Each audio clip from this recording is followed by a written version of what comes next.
E-readers like the Kindle are absolutely incredible for the comfort and convenience of being able to read anywhere and everywhere you want. Having a dedicated device that packs a library in your pocket is wonderful. But how do you keep that library organized without having your own librarian? Imagine what it would be like to enter into a library where the books weren't organized in any sense. You would spend more time looking for a book to read than actually reading. It's the same thing we experience with Netflix, isn't it? You've got almost unlimited options on what to watch, and instead of agreeing upon anything, you just turn it off and go back to watching reruns of Friends on cable. Now, for some of you, you won't see this as a problem. You read sequentially, and whatever is that top left pick on your Kindle homepage is what you're currently reading before you move on to the next book. But if you're anything like me, you have multiple books on the go at the same time, and this is where it becomes chaotic to keep track of what you're reading, and it's very helpful to keep your Kindle organized and efficient for the library that you create. Sometimes I can't really help it, and I have 4 or 5 books on the go at one time.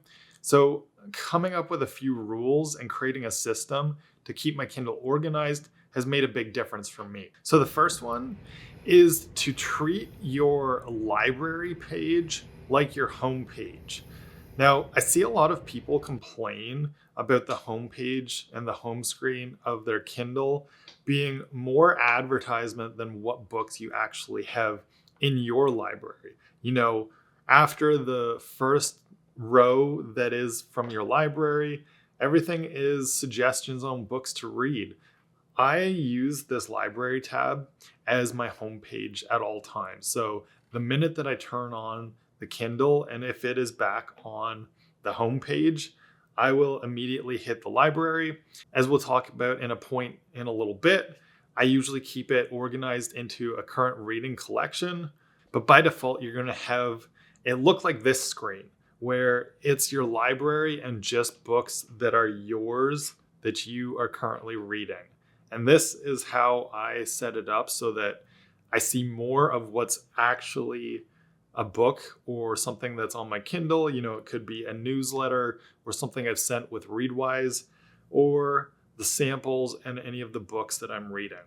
This just makes it feel much more like your own personal library rather than having all of the advertisements of the Kindle home screen and suggestions on what to read next. So the first thing is just get in the habit of hitting that library button when you open up the Kindle, if it does happen to be switched back to the homepage.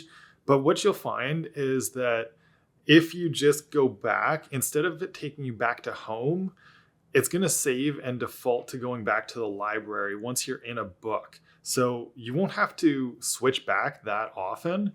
As long as you stay on library, it's going to just default back to going to your library instead of the homepage. And I really like that a lot. Now, the next thing that I could do a better job of even right now is keeping your Kindle clear of samples. I use samples quite a bit for a couple of different reasons. First thing is I'll often like to check out a book before I start reading it, and just to get a sense of it, if I'm actually going to want to dig into it, or as I've talked about in recent videos, whether it's something where I can get the main point and move on from it, and it's not something that's worth finishing. The second way that I use samples from the Kindle store is as a way to keep track of books that I might purchase, because I find it's just the quickest and easiest way to stay on top of any suggestions that I hear about. Sometimes I will use Goodreads and just search up a book and add it to want to read on there.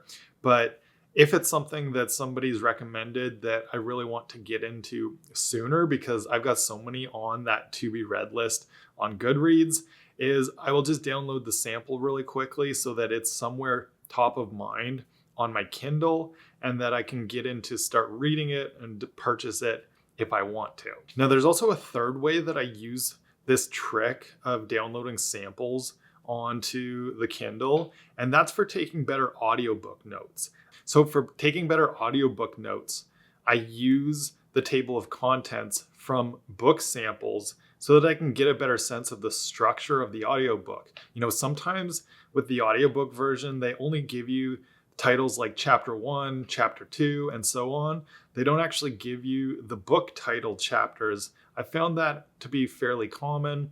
I honestly don't read that many audiobooks or listen to that many audiobooks anymore. I prefer just reading ebooks or physical copies.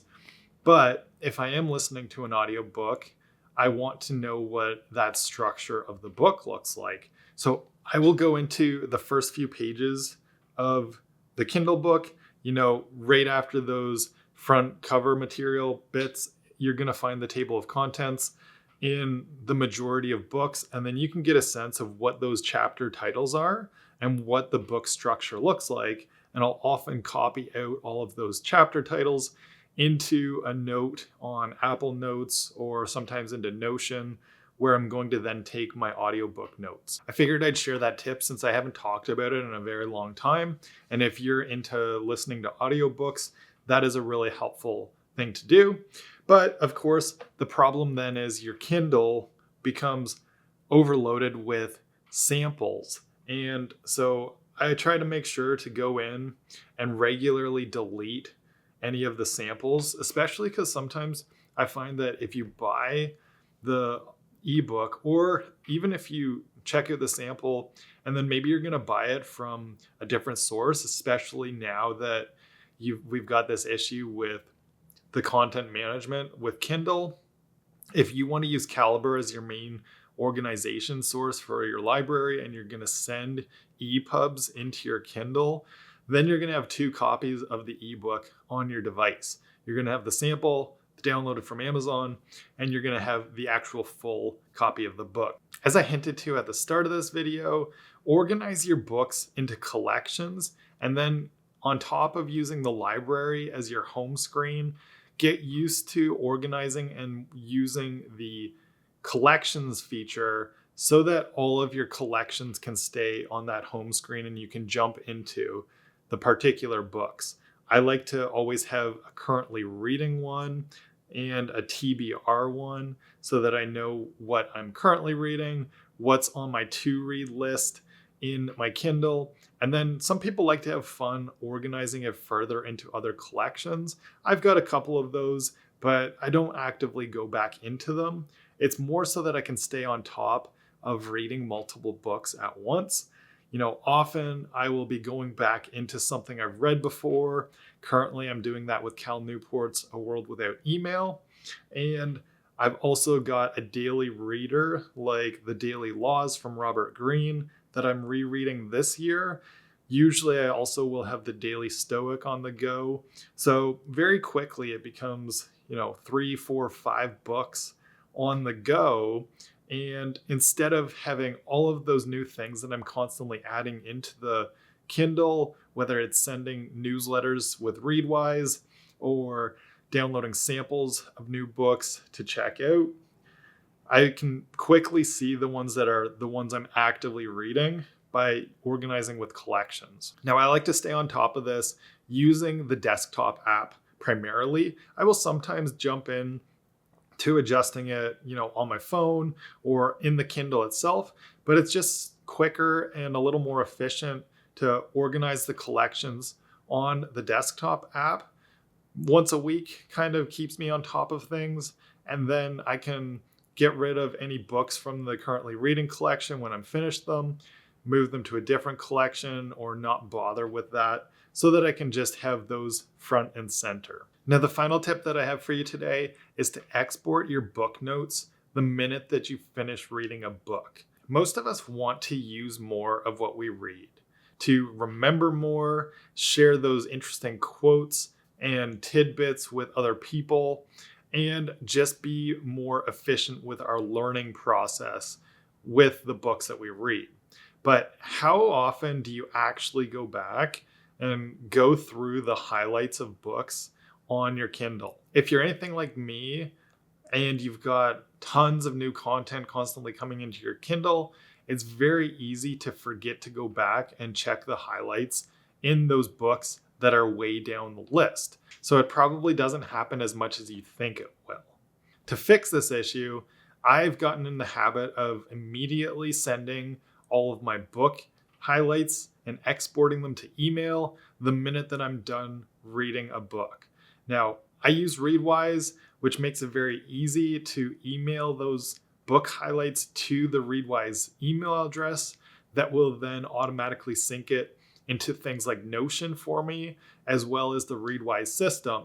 Even if you don't have something like Readwise that will do this automatically for you, export those book notes and email them to yourself as that text file, and then you'll be able to copy and paste those highlights into whichever tool you like to use, whether you do use Notion or the default Notes app on your phone or computer, or a Word document, whatever works for you to keep track of those notes. It's just really helpful when it's not just stuck in the Kindle environment, and you can take it and put it into a more efficient note or project management system that you like to use. So I use Notion primarily for this, and it all kind of lives within the Readwise folder that's on Notion. But I also have a folder and collection of notes in Apple Notes, especially for any handwritten notes from writing on an iPad when I'm taking book notes, or if I'm reading an audiobook or listening to an audiobook.